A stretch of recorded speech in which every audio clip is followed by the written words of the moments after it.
And of course, you decide to play games. Okay. Hi, welcome back to another story time with David Booker. Appreciate you coming back. As you know, we're on the books of Kent Wayne, and we've done Echo, Approaching Shatter, which is a really good kind of war type science fiction, and we have done the Door into Evermore, which is more science fantasy. That one's a young adult. We've done those two books. So we're now working on his more bizarre work. I really wish, I don't know how to describe these. So far we've done the intro and then we've done the prologue. And it is pretty bizarre, but I love it. It's funny. It's just a challenge to read without laughing. So this is Kor-Thank, Barbarian Valley Girl. We're on chapter 1. Finally, we're into actually the book. So again, if you like this, leave comments. If you don't like it, I guess you can leave a comment, but be nice. Okay, let's begin. Peter Yun outside the house. He rolled over and threw a forearm across his eyes. Go away, I'll kill you. Peter! He stuck his face into his pillow. I will start your face fuck off. The front door snicked open. Footsteps echoed from the downstairs living room, growing louder as she walked up the stairs. Maybe she'll leave. Maybe she'll... His bedroom door swung open. Peter, it's time for school. There is no Peter, he grumbled. There's only Fucklore, 1,000-cock demon king. So unless you want to fight off an army of dicks, I suggest you... Yin yanked back a curtain, flooding the room with dazzling light. Ah! Peter shot up and threw a pillow at her. She snatched it from the air and floated into a spin, sending it rocketing toward his head. It hit him square in the nose. Woof! And he fell into his sheets, clutching his face. Fuck you! Why'd you... Peter, you threw the pillow! God damn it, Keto! He swung his legs onto the floor. You're the only person in the entire world who can actually use it. Ian shrugged. I'm talented. Doesn't make me better than anyone else. Peter snorted. Fuck, it doesn't. Peter, he glared at her. My slave name. That's my slave name. My real name's Changa. Have you heard of the Han? He kept glaring. No. She clicked her phone on. According to Wikipedia, Han has theorized cultural bound syndrome among Koreans that denotes a collective feeling of oppression and isolation in the face of insurmountable odds, the overcoming of which is beyond the nation's own capabilities. It connotes aspects of lament and of unavenged anger, justice. She clicked her phone off and gave him a weighted look. So, I was born here. I'm American, not Korean. Research implies that a lot of our behavior is determined by genetics. That's ridiculous, Peter scoffed. There's not a thing around me I can't control, least of all my own behavior. What about Atherton? Just last week you said it would never evolve beyond its evil chimp paradigm. Peter fell silent. Then he muttered, the fuck rising. Her brow crinkled. What? Nothing. She let go. Over the course of their friendship, she'd gotten used to his random non sequiturs. You hungry? He didn't respond. He was lost in thought. He slipped on some jeans, coated himself in Axe body spray, and threw on a shirt. When Peter was 5, his mom and dad had died in a car accident. Despite the lack of parental guidance, he'd gotten along just fine. Not a surprise. He was a goddamn genius after all. And the government knew it too. On his 7th birthday, they'd asked for his help. In return, he'd made them a promise to leave him be. They'd readily agreed. Turning a blind eye to an underage minor was a small price to pay, if said minor could repel or thwart a shady organization bent on summoning Astaroth. They didn't force him to go to school, but he went anyways. For some reason, his brain only made delta waves while sleeping in bed, but sleeping in class put him in theta. so his body repaired when he was at home, and you generated ideas by snoozing at school. He said those boring-ass teachers, but he never got around to actually researching it. As far as money went, Peter was covered. He had one that amassed obscene amounts of filthy lucre. Peter Lee, job king. Via the dark web, he solicited rich, deviant men who wanted a toe-curling slob job. He'd set up a 2 a.m. meeting at a truck stop restroom, then secretly filmed them. Over the years, he built up an arsenal of evidence. Powerful executives were beholden to Peter, and consequently provide him with a steady flow of cash that would blow the socks off Warren Buffett. Figurative case, as far as Peter knew, Warren wasn't one for oral deviance. They thought they were paying to fuck his mouth. They were paying him to keep his mouth shut. It was goddamn beautiful. 3 years back, he'd attempted Illuminati moguls, but it had all gone pear-shaped. Operatives had kidnapped Ian and Reptar, snatching them up in the dead of the night. After a tense standoff in an abandoned warehouse, everyone had gone their separate ways. Later, Peter realized the assholes he threatened had just been done. Somewhere out there, a shadowy cabal was watching him closely. They let him know it through an untraceable email, sent weekly without fail. Body comprised of a single sentence: "Don't fuck with us." Despite his cutting-edge pendulous balls, Peter Lee, for all intents and purposes, was trapped in a prison. There was nothing he could do. Shit, if the goddamn president couldn't change things, then, Peter, you need to eat, huh? He gave his girlfriend an irritated look. "Ian, we're halfway there. Should have said something back at the house." "I did. You weren't listening." "The funk rising," he muttered. "Once I deployed, everything will..." "Peter, huh?" He pinwheeled his arms, keeping his balance atop his clunky unicycle. "What?" "Food. You need some." He scratched his head. He was kind of hungry. What to eat? His gaze settled on a 2-story Victorian. Miss Pawlowski's flower garden. Perfect. She cocked her head and puzzled. "What are you..." He sped toward the garden, legs pistoning, forcing the bike-mobile to its protagonist's limits.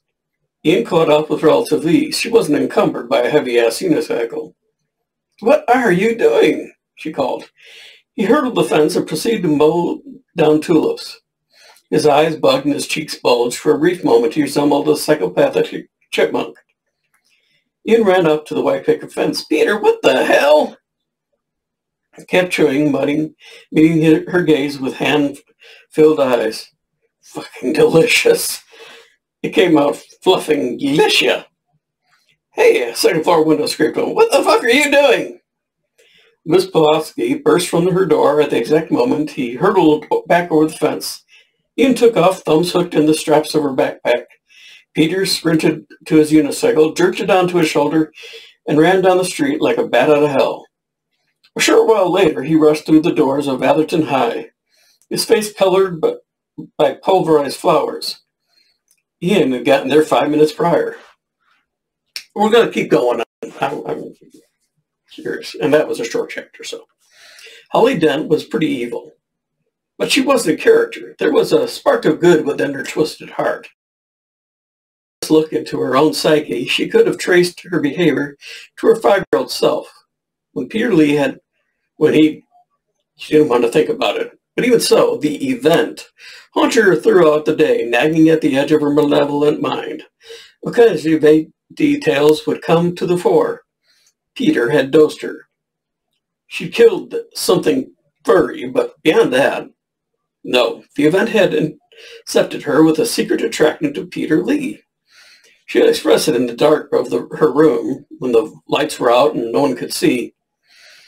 Under her bed was a customized vault. For her 13th birthday, she'd asked dear old Dad to equip it with lethal deterrents, and he'd readily agreed. Anything for a sweet little angel.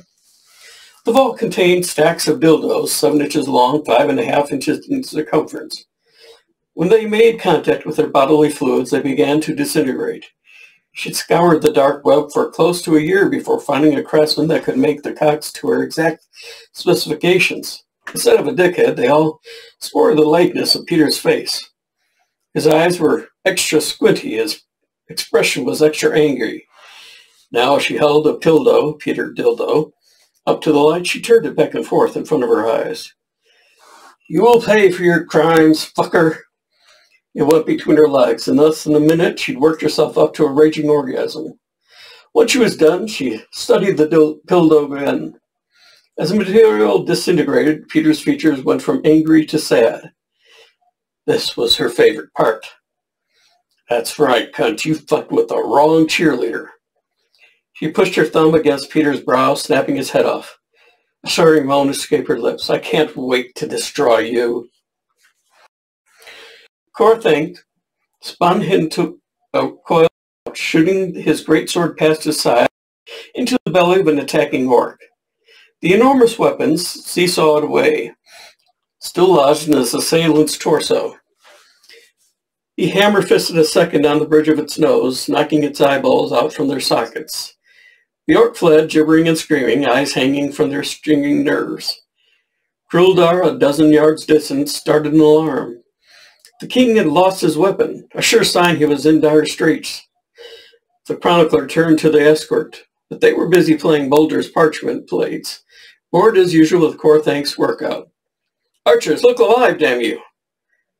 "No," Kor-Thank roared. "Knock your bow and I'll punch your arm." He ducked a slash and threw a leg kick, spitting an orc's femur into red washed jags that poked from its skin. The guardsmen, they all snatched arrows from their quivers, holstered their missiles just as quickly. An arm punch from Kor-Thank meant broken bones, only one if you're lucky, followed by half of a year rehabilitation. When sparring with the king, there was no such thing as blocking a strike. An orc jumped on Kor's back, grabbing a fistful of hair and exposing his throat. The king twitched backward in a powerful leap, smashing the creature against the earth. The monster howled as its ribs broke with a resonant crack. "Come at me!"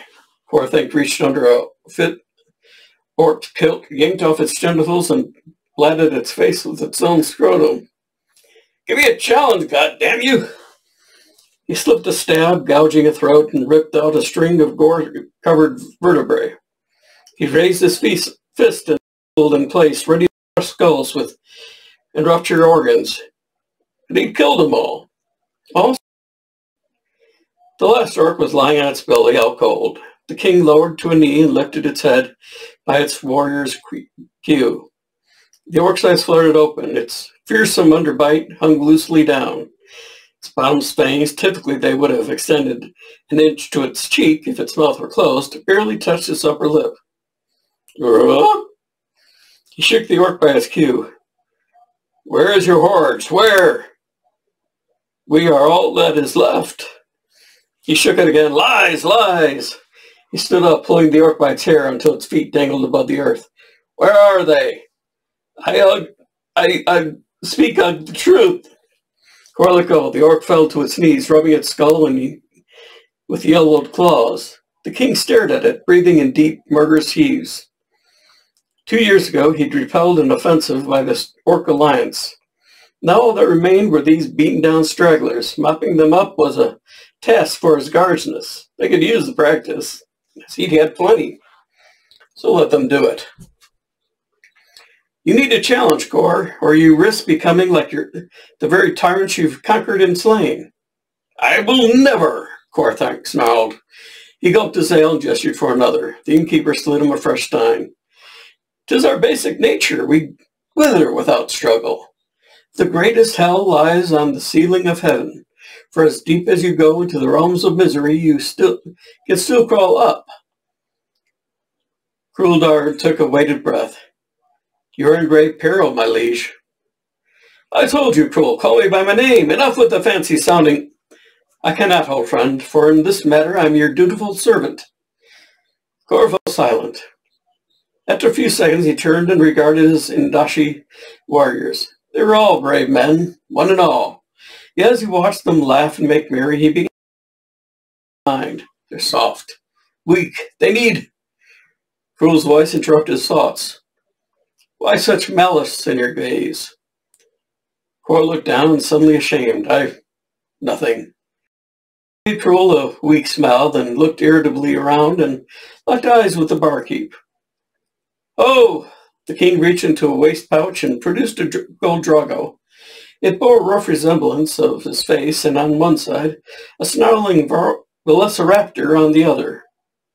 Another round. The barkeep stepped forward, hands folded meekly before him. I like the change for an entire drago. If you have something smaller, keep the change, you gun-sniffing dunderounce. The barkeep took the money and shuffled away. Kroll trailed him his gaze. A little harsh, don't you think? I am his king, Kor-Thank grumbled. He, like the rest of my subjects, should praise my lenience. I could order them all into the heavy armor, then match them through the Barbarian bogs. Many do so of their own accord. There are countless groups that follow your example. Kor-Thank's eyes glinted cruelly. They want to be me, eh? They want to traipse around the countryside and rip apart weaklings. Akonak's balls. He slammed the counter with a gnarled fist. There is no peace in battle, none in victory, even. I need. He looked guilty, then dour. I need another beer. Where's my drink? Another beer was placed before him. He drank it down in a single draught. Another. More beer came sliding across the counter. Kor-Thank stared at its foaming head, watching the froth calm and vanish. I need a worthy opponent, he muttered. I'll find none in there, Kroll said. Kor-Thank grimaced, gulped his beer. I know, he thought. He wiped his mouth with the back of his hand. So what the blinking cock am I to do? All right, we've done 1 to 2. We'll do chapters 3, and I'll see, how far I'm allowed to go on these. I really love things that are really off the beaten track, and this counts. So I'm enjoying this. I hope you're enjoying it. I'm always looking for new things to read on here, so if you know of any, let me know. I look forward to seeing you again next time on Storytime with David Booker. And we'll continue on with Kor-Thank, and then I think I want to move back to, after we're done with this, move back to some of my books again.